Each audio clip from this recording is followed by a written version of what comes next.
So you're building out your 3D printing business and you're making the decision of whether you want to build a print farm or use a 3D printing service. So in this video, let's go ahead and look at the 5 giant problems with building a print farm so that you're aware of them as you get started. And in the other video, we'll go ahead and talk about the 5 giant advantages of 3D print farms. The first giant problem: what machine do you run?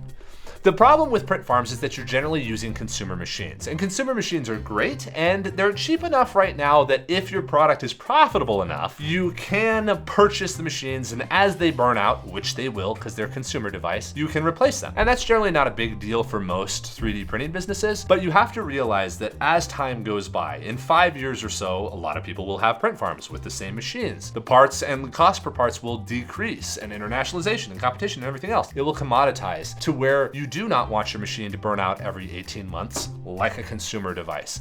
So the machinery is really important for running a print farm, but choosing the right machine is difficult. All machines are designed to be consumer products, not industrial products. So if you're building a giant print farm, you probably don't want to do that on top of a bunch of A1s because they're just not intended for that, and your entire factory will need to be replaced. At our giant print farm here, we build machines internally. We do use some third-party machines in order to allow us to scale faster, but we expect those machines to burn out in 18 months. So machines are incredibly difficult. And since they're always evolving, when you have to replace those machines, you get into a challenge of wondering what is the best machine to use for the print farm. You don't know, and most people haven't operated print farms long enough. Bamboo has only existed for 2 years. You don't know how long their machines will last before they completely crap out. So this is the challenge of building up a print farm. You have to have the machinery. Big problem number 2, labor. If you run a print farm, you are running a print farm. But you're not selling the print farm. You're selling the objects from that print farm. So customers don't care that you're running a print farm and that you're busy. They want you to design a really good product with really good customer support and really good marketing. Those are the things you control and that people perceive of your business.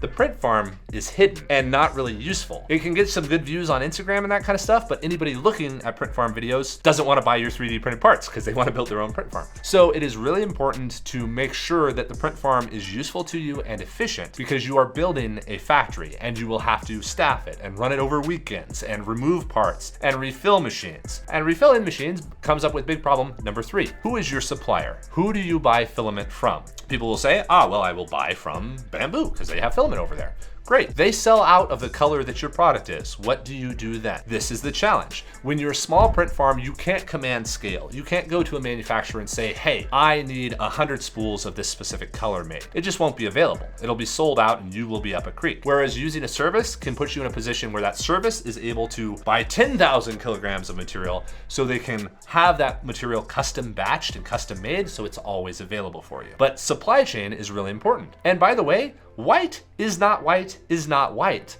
There are many different shades of white, and if you move from one supplier to a next, your colors will change. Halfway through the print, the colors will be different, so supply can be a really big problem. Big problem number 4 is capacity. If you have a print farm of 10 machines or even 20 machines, if you have a surge in demand, you may not have enough capacity, and now you're not meeting the demand that you have. This is really important for print farms to realize because you very often are dealing with large spikes in demand, and people fall into the trap with print farms of thinking, I will make everything as it's needed and not hold any inventory. But you need inventory. Inventory exists as a buffer zone so that when items sell, you have stuff to throw out the door so it ships quickly, and then you backfill it from your print farm. So you need to make sure that you're structuring the print farm to do this. Problem number 5, you're multitasking. Yes, you have all these individual problems of finding a supplier and then finding machines and everything else. But then as it's all operating together, you have to do all of those things at once. Rather than making your product better, you are working on all these internal processes of building a factory, finding a supplier, finding machines, keeping it running, fixing out machines, swapping things out, hiring people. All of these problems are on top of what your core job is, which is to get the part out the door.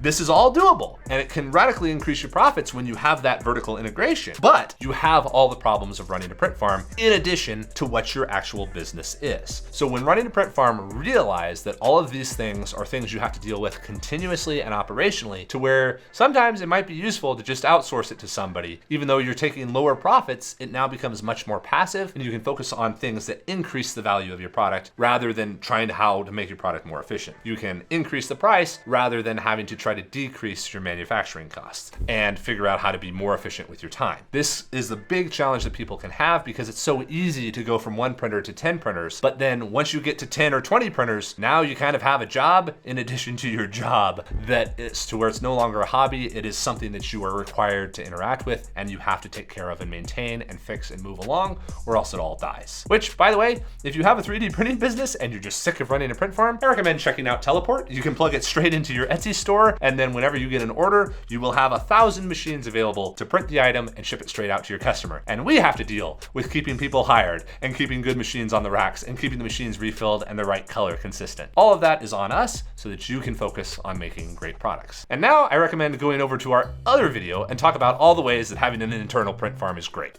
Have a great day, everybody.